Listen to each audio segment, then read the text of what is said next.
Bawang Ngeri episode 51. Pencinta hantu, bayang-bayang percintaan yang ditakdirkan. Bab 1. Pertemuan pertama. Claire sentiasa tahu bahwa hospital adalah tempat di mana hidup dan mati wujud bersama dalam keseimbangan yang rapuh. Sebagai seorang juru rawat, dia telah menyaksikan tragedi, keajaiban, dan segala-galanya di antaranya. Tetapi tiada apa yang telah menyediakannya untuk peristiwa pelik yang bermula pada suatu petang musim luruh yang sejuk. Ia adalah shift malam yang tenang di Hospital St. Mary, kemudahan lama dan luas di sebuah bandar kecil di UK. Hospital itu mempunyai reputasi sebagai berhantu, tetapi Claire tidak pernah memikirkan habar angin itu.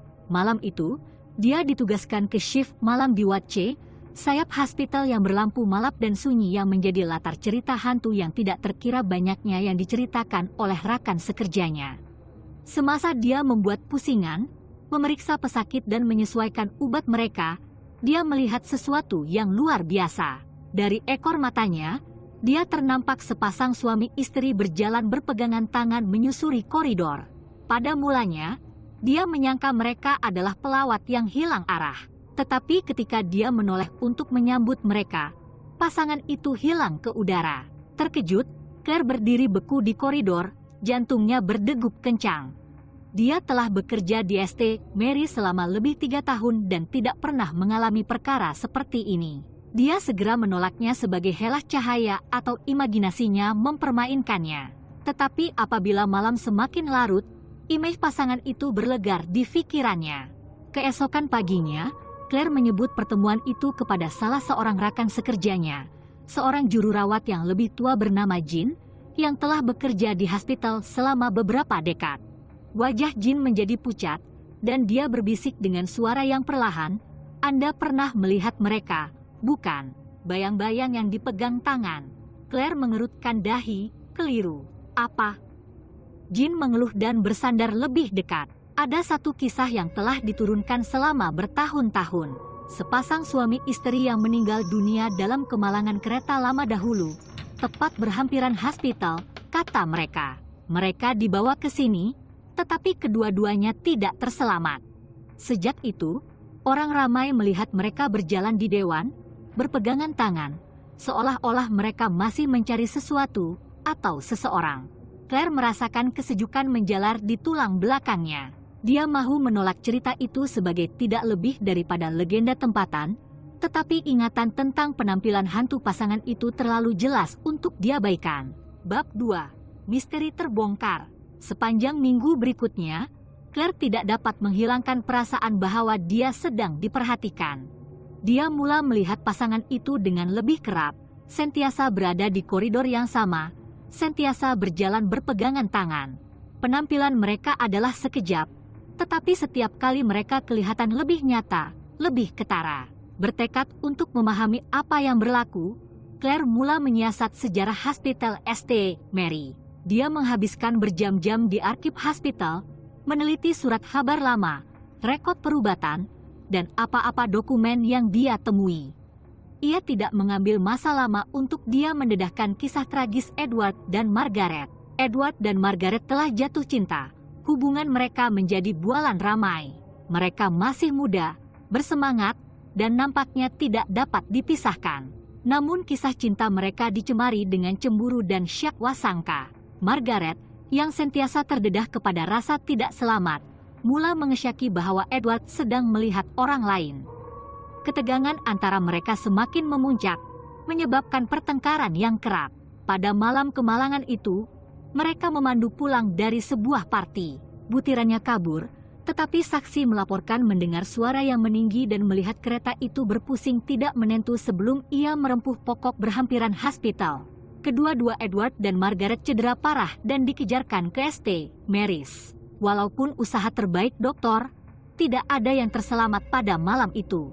Apabila Claire menyelami lebih mendalam tentang masa lalu pasangan itu, dia mendapati bahwa syakwa sangka Margaret tidak berasas. Edward telah setia kepadanya, dan tuduhan itu telah mendorongnya untuk berputus asa. Tetapi ada lebih banyak cerita sesuatu yang lebih gelap dan lebih jahat daripada yang Claire jangkakan. Bab 3. Masa lalu berhantu. Penyelidikan Claire membawanya kepada sepucuk surat lama yang pudar yang tersimpan dalam arsip yang ditulis oleh Edward pada malam kemalangan itu. Ia adalah surat cinta kepada Margaret, penuh dengan penyesalan, kesedihan, dan rayuan terdesak untuk pengampunannya. Di dalamnya, Edward mengaku cintanya kepada Margaret dan menafikan tuduhan yang dia buat. Surat itu tidak pernah dihantar, ia telah ditemui di dalam poket Edward selepas kemalangan itu. Penemuan surat itu menambah lapisan baharu kepada misteri itu. Mengapa Edward dan Margaret masih menghantui hospital? Adakah karena konflik yang tidak dapat diselesaikan antara mereka? Claire tidak dapat menghilangkan perasaan bahwa ada sesuatu yang lebih, sesuatu yang belum ditemui. Kegelisahannya bertambah apabila penampilan pasangan itu menjadi lebih kerap dan lebih mengganggu. Tokoh-tokoh yang dahulunya jinak itu kini kelihatan terseksa. Wajah mereka dipintal kesakitan dan kesedihan. Wajah Margaret yang dulu cantik dicemari oleh kecederaan akibat kemalangan itu, dan pakaian Edward berlumuran darah. Claire mula melihat mereka bukan sahaja di hospital tetapi juga di rumahnya. Mereka muncul dalam cermin, dalam bayang-bayang, bahkan dalam mimpinya. Dia dapat mendengar bisikan mereka, merasakan kehadiran mereka, dan merasakan keputusasaan mereka. Seolah-olah mereka menghubunginya, coba menyampaikan sesuatu yang mendesak dan menakutkan. Apabila keadaan menghantui semakin bertambah, Claire mendapati dirinya terperangkap dalam lingkaran mimpi ngeri. Setiap malam, dia mengimbas kembali detik-detik terakhir pasangan itu, hempasan, jeritan, patah hati. Koridor hospital menjadi labirin kenangan yang berbelit, di mana realiti dan masa lalu menjadi satu. Bab 4, Janji Terkutuklah. Pada suatu malam, ketika Claire sedang membuat pusingan, dia mendapati dirinya sekali lagi berada di koridor tempat dia pertama kali melihat pasangan itu. Tetapi kali ini, sesuatu yang berbeza.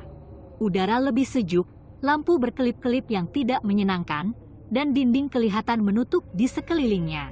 Semasa dia menghampiri tempat di mana pasangan itu biasanya muncul, dia merasakan perasaan takut yang tiba-tiba.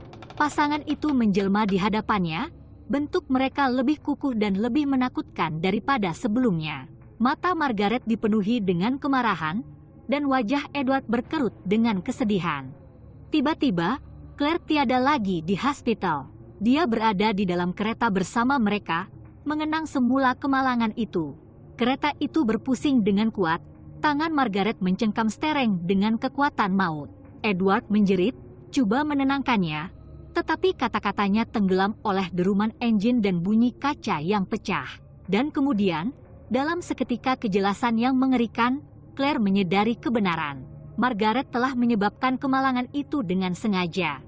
Dalam kemarahannya yang cemburu, dia telah memutuskan bahwa jika dia tidak dapat memiliki Edward, tiada siapa yang boleh. Tetapi pada saat-saat terakhirnya, ketika kereta itu berpusing di luar kawalan, dia telah menyesali keputusannya.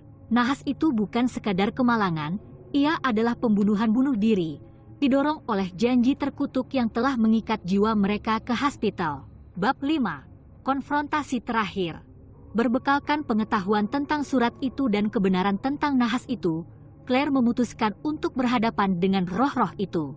Dia kembali ke hospital pada lewat malam, bertekad untuk mencari jalan untuk membebaskan Edward dan Margaret daripada seksaan mereka. Dia pergi ke koridor di mana mereka selalu muncul, memegang surat itu di tangannya yang menggeletar.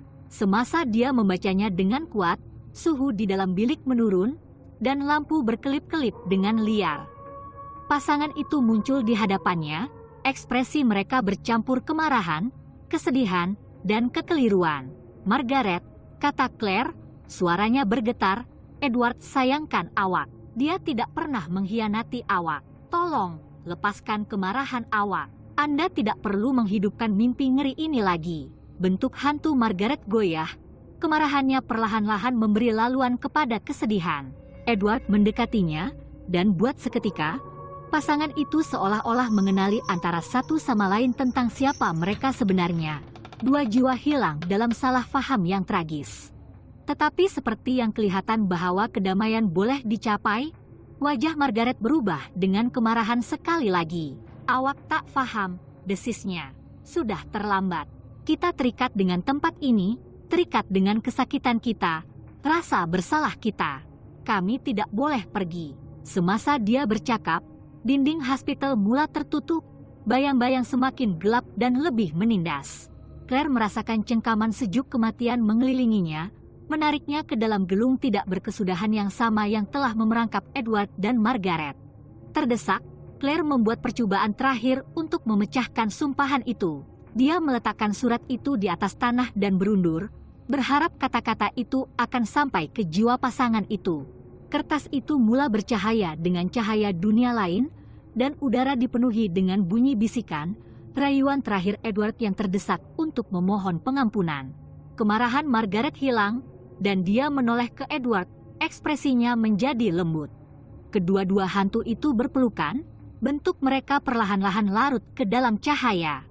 Untuk seketika, mereka tenang, jiwa mereka akhirnya menemui penutupan mereka telah dinafikan dalam hidup. Epilog, bayang-bayang yang berlarutan. Claire berdiri bersendirian di koridor, udara sejuk beransur-ansur menghangat apabila cahaya itu pudar. Dia berasa lega, mengetahui bahwa Edward dan Margaret akhirnya mendapat ketenangan. Tetapi ketika dia berpaling untuk pergi, dia tidak dapat menghilangkan perasaan bahwa ada sesuatu yang masih memerhatikannya. Hospital kembali seperti biasa. Shift malam diteruskan seperti tiada apa yang berlaku. Tetapi Claire lebih tahu. Pengalaman itu telah meninggalkan parutnya. Malam-malamnya dihantui ingatan kisah cinta tragis pasangan itu. Pada minggu-minggu berikutnya, Claire melihat perubahan halus di hospital. Lampu kurang kerap berkelip, suhu kekal stabil, dan rasa ngeri untuk diperhatikan beransur pudar. Tetapi koridor tempat Edward dan Margaret berjalan masih terasa berbeza, lebih gelap, lebih menindas. Claire tidak pernah bercakap tentang kejadian itu kepada sesiapa, tetapi dia tahu bahwa hospital itu masih menjadi tempat di mana garis antara hidup dan mati adalah tipis. Roh Edward dan Margaret mungkin telah menemui kedamaian, tetapi bayang-bayang St. Mary tidak akan hilang sepenuhnya. Tahun-tahun berlalu, kisah bayang-bayang pegangan tangan menjadi satu lagi cerita hantu yang dibisikkan di kalangan kaki tangan hospital. Tetapi Claire tahu kebenaran bahwa sesetengah tragedi tidak pernah benar-benar berakhir, dan sesetengah roh tidak pernah benar-benar pergi. Dan sekali-sekala, pada malam-malam yang sunyi, dia akan melihat sekilas bayang-bayang yang sekejap, peringatan tentang suka dan duka yang pernah menghantui dewan di hospital St. Mary. Hospital itu mungkin telah berpindah, tetapi Claire tidak akan pernah melupakan bayang-bayang yang memegang tangan, pasangan tragis yang terikat dengan sumpahan, mencari ketenangan yang mungkin tidak akan pernah datang selamanya. Tamat. Terima kasih kerana menonton podcast kami. Jika anda menikmati penerukaan hantu, makhluk mitos dan legenda bandar kami, sila kongsi dengan rakan anda. Jangan lupa subscribe untuk lebih banyak episod mendebarkan. Sehingga masa akan datang, pendengar yang dikasihi.